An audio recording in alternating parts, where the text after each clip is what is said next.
We are live. This is the market update. I am your host, Bill Noble.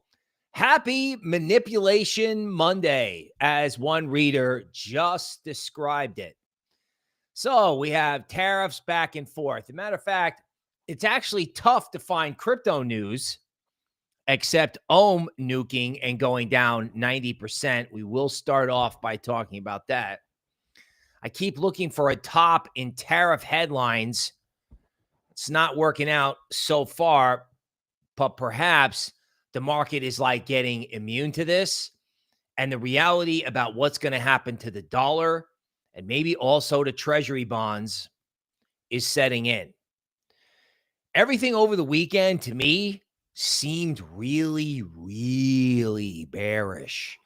Like really bearish on like the macro environment without people really talking about like, hey, could this benefit Bitcoin? Like we have bullish hyperbole in gold, like you don't believe. Yet no one seems to talk about Bitcoin. Like I just felt like over the weekend, right? Because on Friday, it was like, just kidding on iPhone tariffs. And then they send, this guy Lutnick, who doesn't do well on TV, to come out with, yeah, just kidding. We're nailing these guys. We're after them. And all this like harsh rhetoric. Starting to wonder if all of this harshness and stupidity is priced in, with the exception of the dollar finally cracking. In other words, the Chinese are going to sell treasuries. There is distress in the bond market. We will talk about that. At the end of the day, as usual, I can't see how this doesn't benefit Bitcoin. And I think this thing with Mantra is very simple and it benefits ETH. It does. Like the ETH catalyst has finally showed up if you've got problems with real world asset projects. Okay, let's welcome who's here. Grandpa Keeter, first on the stream. Welcome. Banks 911, SG, the original. Yav, what's up? MJ Hits, Taz Pinball, Warmon, Rockfeeder, Mitchell. He was the one with Manipulation Monday. Oh no, Hornet. Arendam, what's up? What's up? Arendam, is BTC bearish this week? Honestly, dude, no. No. We don't generate the thumbnails. They do a great job with making me make faces like, but I'm not negative. I'm not. Matter of fact, I'm the other way.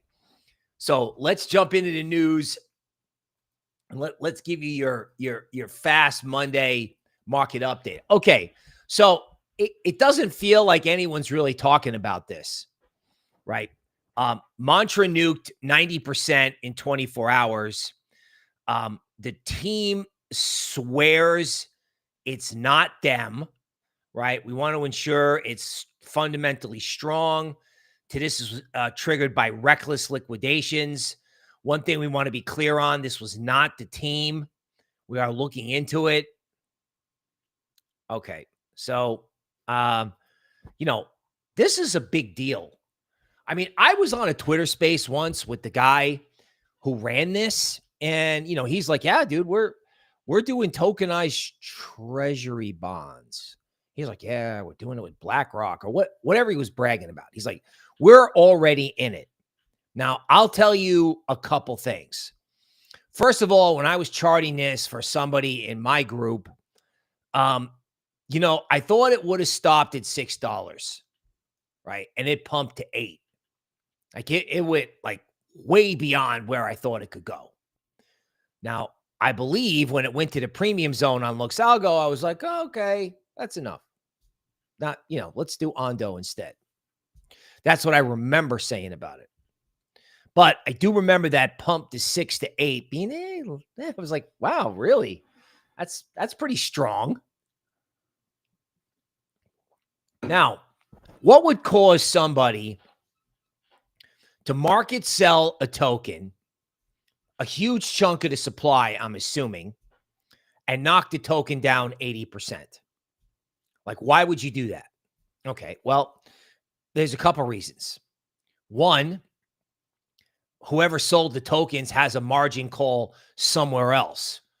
So it's like, some hedge fund got hurt in stocks, or some venture capitalist got hurt somewhere, and this was the only liquid thing that they had to sell, and they had to sell it all. I mean, supposedly there's $24 million still left in this wallet.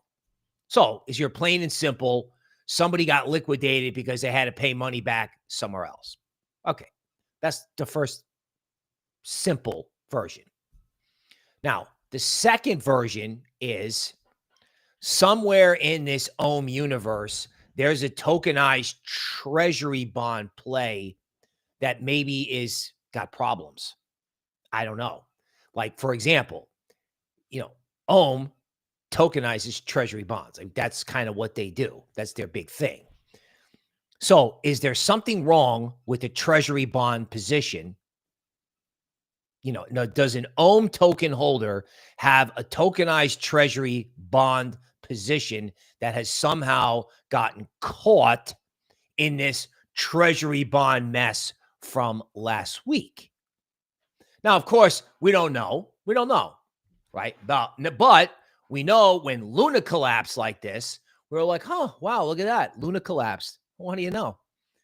Okay, and then that kind of turned into a tailspin, right? Of like, oh my God, they own Bitcoin. Oh my God, Luna has to sell now, etc. Now, the final piece is actually, could this be Luna in reverse?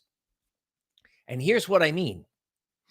So if Mantra is holding treasuries, Tether is holding treasuries, if Circle is holding treasuries, if there's a problem with treasuries, just like there was a problem with crypto back in FTX, is it time to do two things?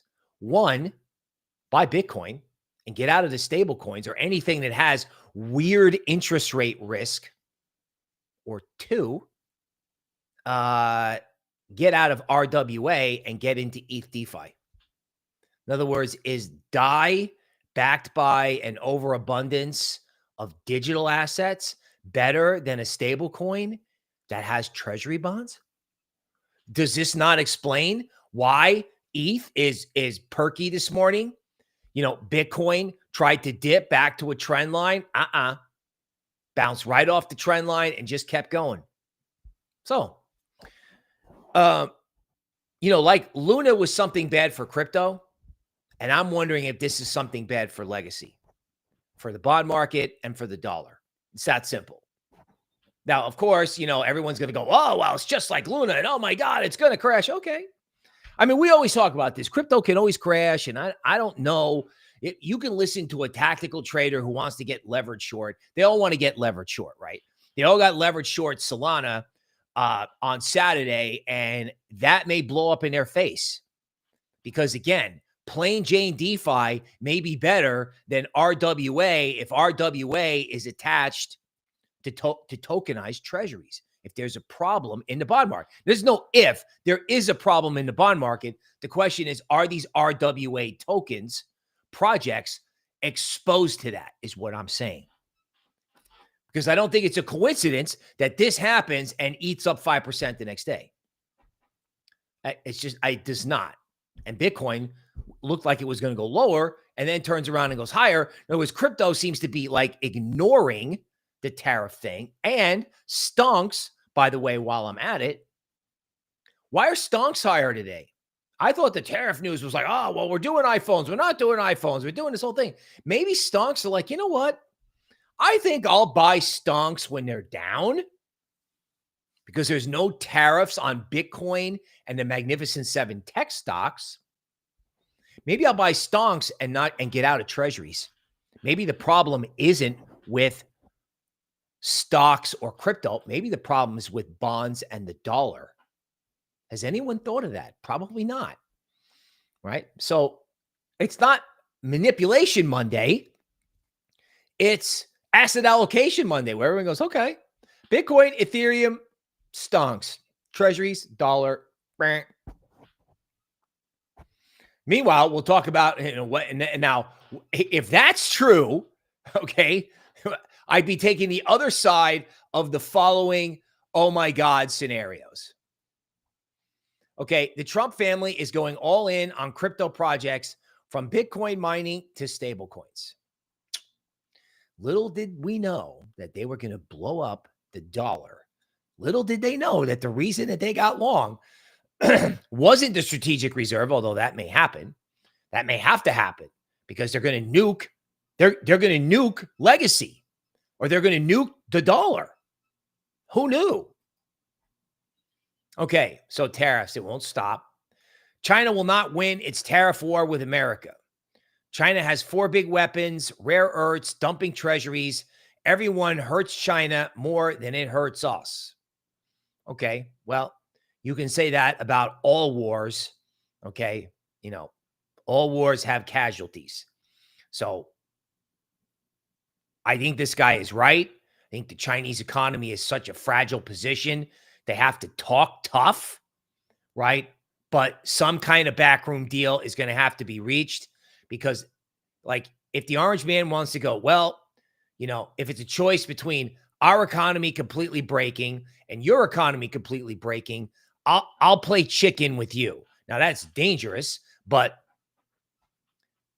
at the end of the day, if their export market fell apart, if the orange man locked up the Chinese supply chains, something could break over there bad, which of course benefits no one. Now, U.S.-China exports, right? Yeah. So we buy $439 billion worth of stuff, and they only buy $143 billion to us, right? So we send them food for tofu and jet engines, and they send us iPhones and laptops. Okay, so legacy. Woo! People are bearish. Long 2-year bonds, short equities until Powell panics. Interesting, right? Matter of fact, I kind of think it's the opposite, but okay, right? Okay, now here we go, right? Was ready for the bearish hyperbole. This is the case for Bitcoin that they're using to justify a position in legacy. Okay, that's why he starts his flow show report. U.S. exceptionalism is ending. U.S. repudiation starting. To Hartnett, this means the end of the era where U.S. buys the rest of the world's goods and the rest of the world buys U.S. treasuries, and the start of a buyer's strike on U.S. assets. Okay. So we could have a scenario where no one wants to buy assets in legacy, no one wants to buy bonds in legacy, and no one wants anything to do with a stable coin that's backed by any of these assets. So if anyone was ever wondering if there was ever going to be a decoupling, or everyone was going to go, oh my God, I need to buy Bitcoin and ETH all at once, and how the hell was that going to happen? This is how it happens. Because everyone's talking about, oh my God, I want to be the long bonds, short stocks. I'm like, wait a minute, bro, might be the opposite. Might be exactly the opposite. Like, everybody's setting ready for an apocalypse, and the move may be totally different.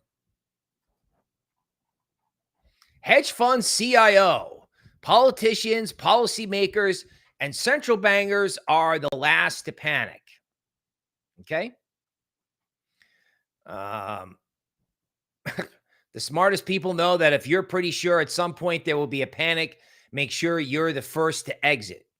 The politicians, the policymakers, and the central bankers are the last to panic, assuming that what's happening to America is the same thing that happens in other countries when there's a massive debt crisis. Okay. Now, one of the things that I continue to remind everybody is, okay, if you have a crisis, Bitcoin will go down, Michael Saylor will get liquidated, crypto will die, and you'll be doing something else at 9:30 on Monday morning. Okay. Now, if that doesn't happen, this will be the first time in history that you will have a problem with legacy assets with Bitcoin as an institutional outlet, and ETH, by the way. Remember from last week, the number one trade in the ETF universe is to be long the 2x short ETH ETF. Get short ETH, wear diamonds. Okay, bro. Gigantic layer 2 network. If all this tokenized treasury stuff goes back into old-fashioned ETH DeFi backed by crypto, in other words, it's Luna the other way, watch out. No one talking about that, by the way. So either I'm wrong or no one is seeing this. Now, this guy, whoo. Okay, look at this. So when I was at another company, we worked with a PR group that handles his PR, right? So they basically can pick up the phone and call a news outlet and say, we want Ray on the show this weekend. That's kind of how PR works, right? They have, let's call them relationships with the news media. Okay. So Ray puts the suit on, Ray gets a haircut, Ray stops podcasting out of his basement, Ray gets on Meet the Press and lets everybody know on national TV on Sunday morning that everything is about to come unglued. And I have to be honest with you, this scared the heck out of me, right? We're at a decision point, very close to reception. I'm worried about something worse than that if this isn't handled well. And you know what? I'm not saying the guy doesn't have a valid point. I'm not saying that, right? This is scary. I didn't really sleep last night. Like, I have to look at this stuff all day, as I get ready, right? This is scary, especially him in the suit. Okay, so we have Mike Novogratz from Galaxy Digital. I don't know one real macro thinker who isn't very, very concerned, not one. That's probably true. It is true, I'm sure. Now, also note that Mike is hugely anti-Orange Man, by the way. Even when Orange Man was into crypto, he's like, I'm not doing this guy. So, again, these hedge fund guys, they want to make a name for themselves. Like Ray put the suit on and went on national television so he could timestamp the call for the end of the world. And Novogratz is right behind him, which is funny because Novogratz is long a ton of Bitcoin, but it's not as much as he should be. We'll go into that. Here's more from Mike. We seem to be making adversaries of our friends, Canada, Mexico, Europe, and Japan. We spent 12 years turning what should have been an IP and trade fight into a war with China. Like, what critical strategic asset have withheld us from, like, India or Vietnam? That was why are we picking on these other countries? I just don't buy the security boogeyman is an existential threat. Okay. Well, first of all, just a quick little check for Mike. He's right about how this is being handled, right? But the Chinese really haven't ever listened to anything else. Communists don't listen to anything except force. That's just fact. You can go look through history. But he's right. Maybe there was a different way to go about this. And I would question whether or not Canada and Mexico are our friends, given how many people poured over the border and the fact they have thought crime in Canada. Just saying. All right. So all these like macro guys, listen, they love the nuclear. Because when you predict the blow up, oh, you're smarter than everybody. It's like The Big Short, right? Everyone's addicted to this thing where, oh, I saw it like before everyone else did, and I just shorted it, and it went to zero, and then I climbed over the bodies as I walked into the Ferrari dealer. You know what I'm saying? Like, they love that. It's like a power thing at the top where something that no one else knows.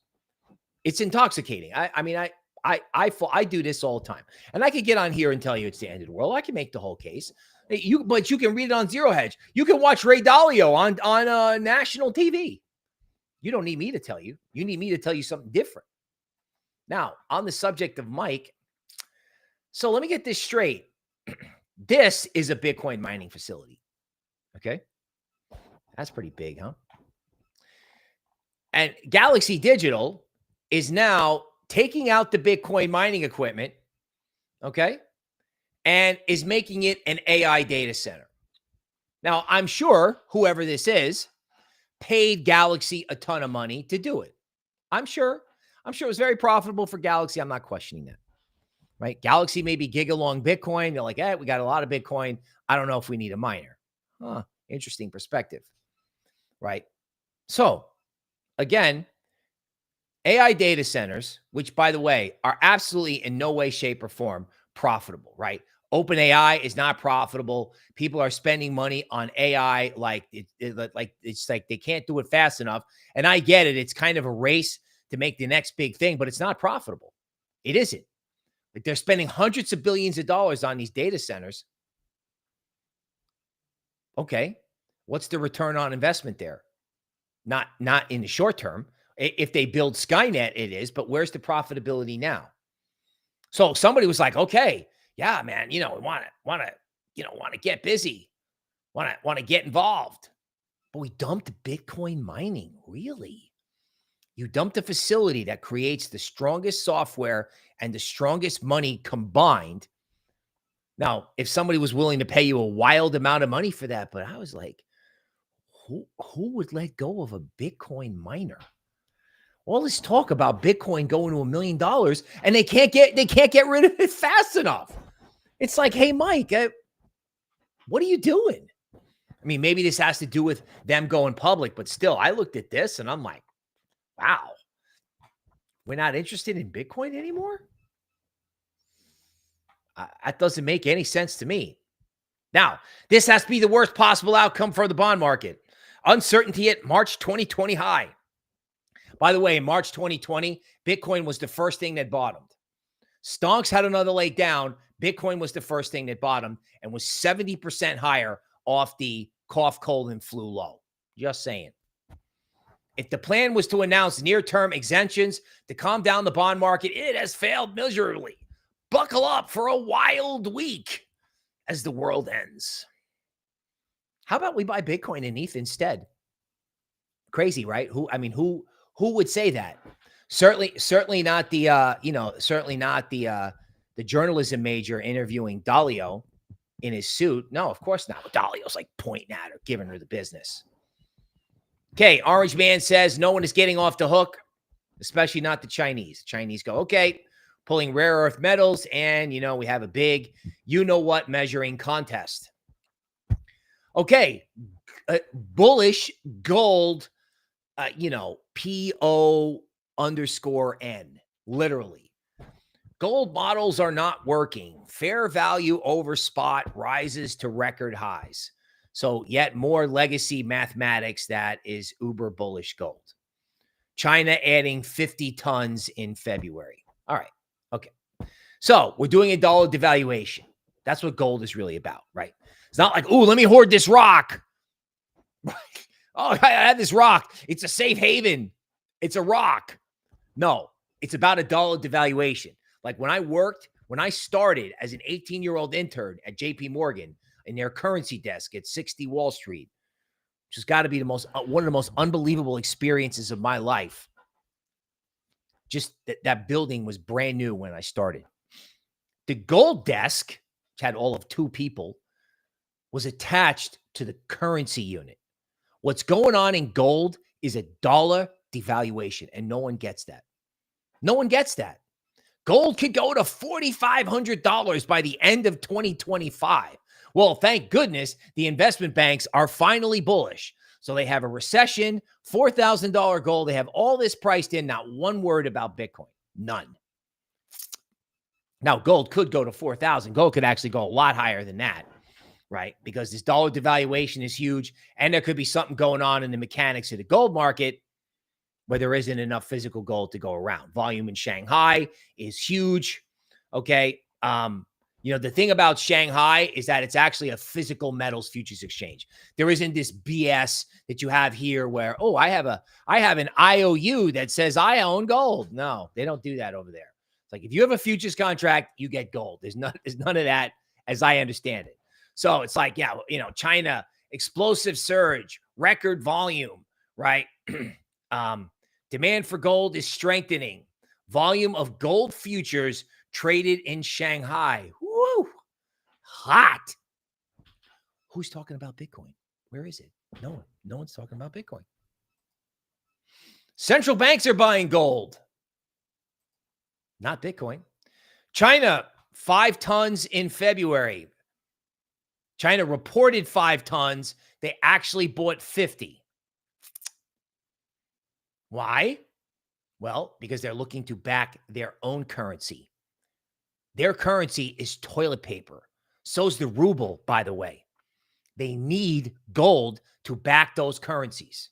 Now, of course, I'm not saying our currency is wonderful. Our currency is backed by vapor and the Fed.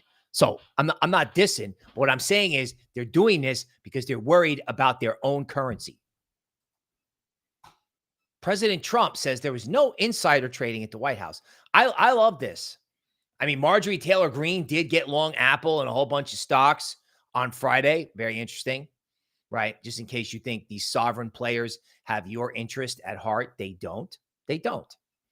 And things, I saw something this weekend about privacy and about what is really going on in England. Wow.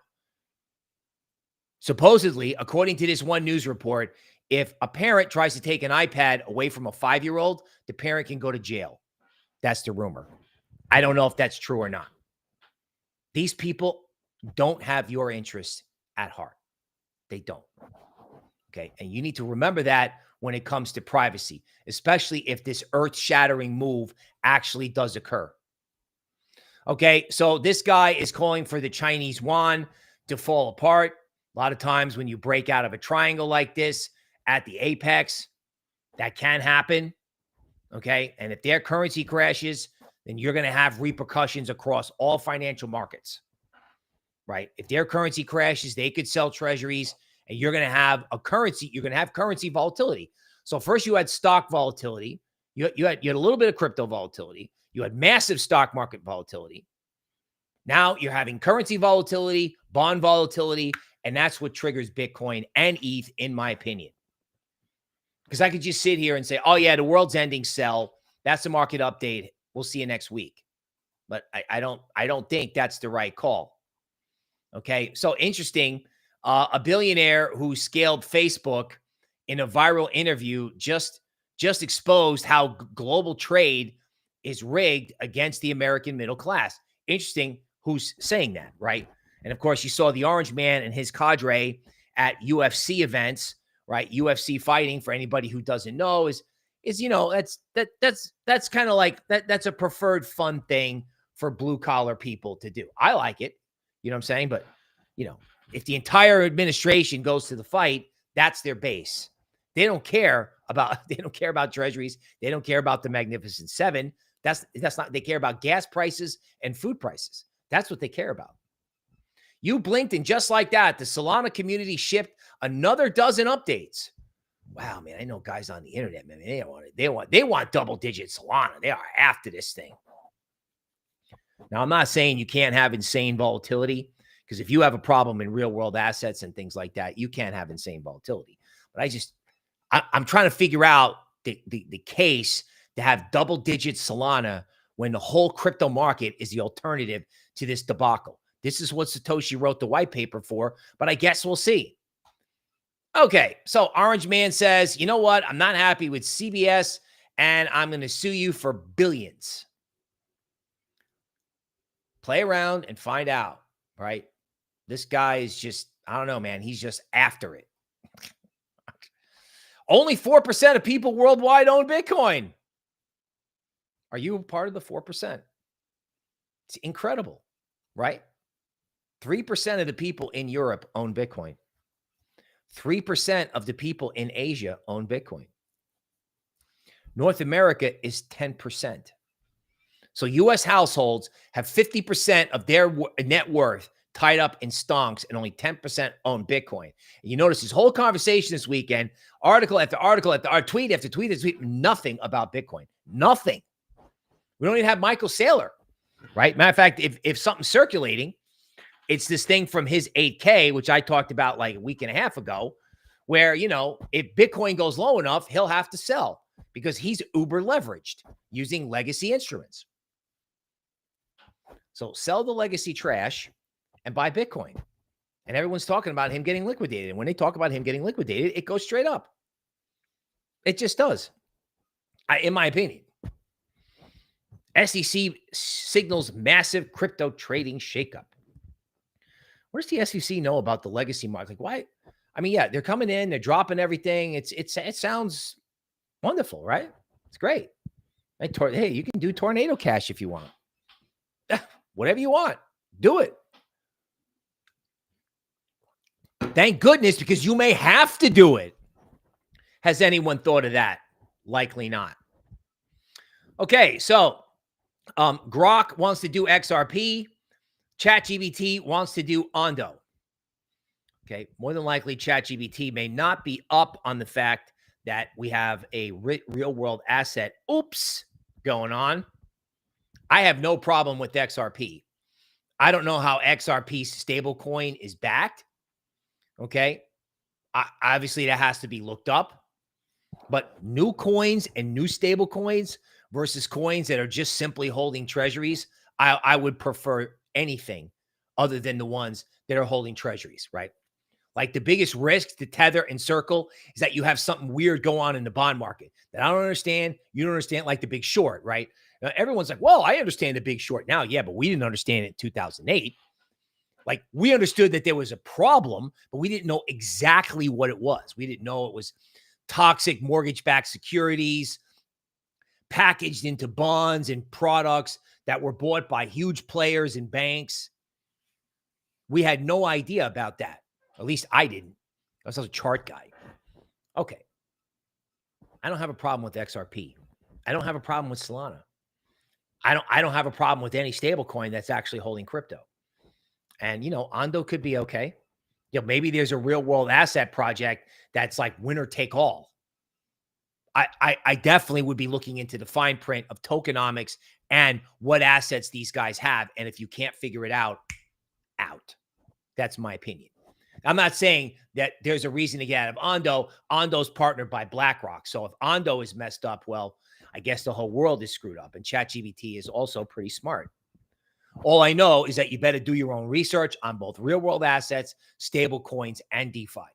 Do not assume a stable coin backed by treasuries is okay if you start to get bond market volatility, even if they hold short-term treasuries, because there is a $1 trillion problem in that market, which again is why I think ETH, DeFi, Bitcoin, even Solana and XRP, give me new forms of, give me something new. Give me something new, give me something American.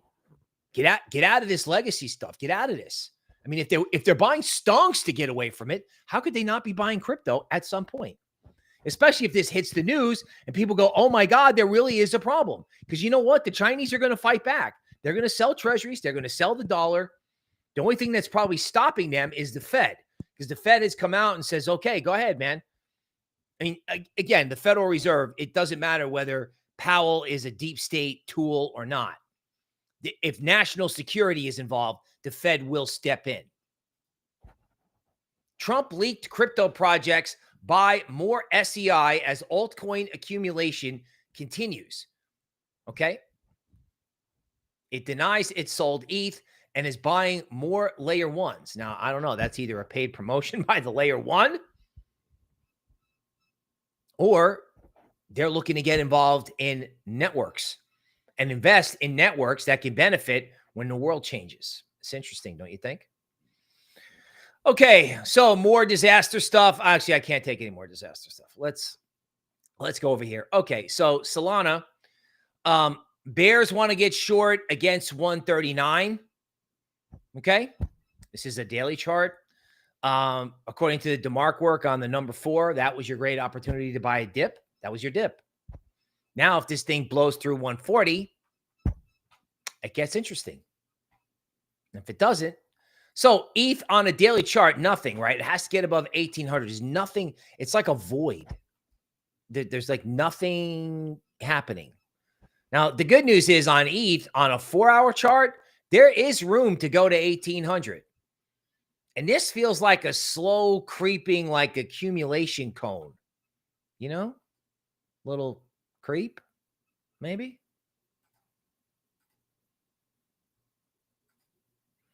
Give me a little creep. Oh, can't get it. Oh, there it is. Right? Little creeping accumulation cone. And if they popped out of it, because no one's bullish ETH, right? Nobody will touch it. ETH is like nuclear. And the case for ETH DeFi after this Ohm nuke has never been better, right? Get everything running on Ethereum, not on some RWA layer 1 that can vaporize in a day. I mean, you can't have one of the top layer 1s in RWA going down 90% and not having somebody go, wow, we should move to ETH. Oh, wow. ETH's at 1,600 where it was in 2018 when it allegedly had no use case. Are you kidding me? You know what? Even if you think ETH has no use case, go check the Ohm chart. It has a use case now. Bitcoin. Okay. So the good news about Bitcoin, to be honest, and I think it's pretty simple, right? I mean, if you looked at this, I mean, Bitcoin had these trend lines drawn by Lux Algo. I've seen all different versions of them on Twitter. I think this is the one that they did on Twitter, this white line, right? Somebody has Lux Algo, and then what they did was they took the Lux Algo out and then just drew the trend line. So you had a nice breakout. We're playing around at the 200-day moving average. You come back, you retest the trend line, you have a good Lux Algo buy signal, and then boom. It's got a nice little pop to it. Money flow is trying to get somewhere. ETH versus Bitcoin, by the way, is still in the discount zone. Just saying. Right? And we haven't seen a Lux Algo buy signal yet in ETH as ETH approaches, say, 1,700. So again, I'm sitting around waiting. You got a buy signal in Solana. You got a dip the next day. Right? And you got this big Fibonacci circle point here. I know these are drawn off like long-term charts, but this level was a big deal right here. So you're at a big inflection point in this market. Obviously, everyone in the world is bearish. Everyone in Legacy is negative. Now, they may be negative on their own stuff, but what about our stuff? Doesn't our stuff benefit from all this? You know, RWA and tokenized treasuries back to ETH DeFi. Chainlink, cross-chain, right? You got to get liquidity from one chain to another. Like old school stuff, right? You know, Arrow up 7% this morning. Old-fashioned DeFi, right? Remember that? Anybody? Other layer ones. Sui up 4%. Okay. Uncle Mike is back. Uncle Mike is back. Let's check this out just for the sake of being complete. 3,500 Bitcoin at 82K per share. You think he's worried about being liquidated? I don't think so. I don't think so. He's just like, oh, there's a trend line. Let's buy some. Right? 500,000 Bitcoin at an average price of 67. Come get me. No one is talking about the bullish case for crypto. They're all talking about the bearish case for legacy. All these things that these guys are talking about may be true, but the trade and the implementation may surprise them and you. So I'm going to stay constructive Bitcoin. That's what I'm going to do. I'm going to stay constructive ETH. That's what I'm going to do. If I'm wrong, we'll figure it out. You know, but Bitcoin sub 80, if they can't take it back below 80, that's a signal. Okay, we will see you tomorrow.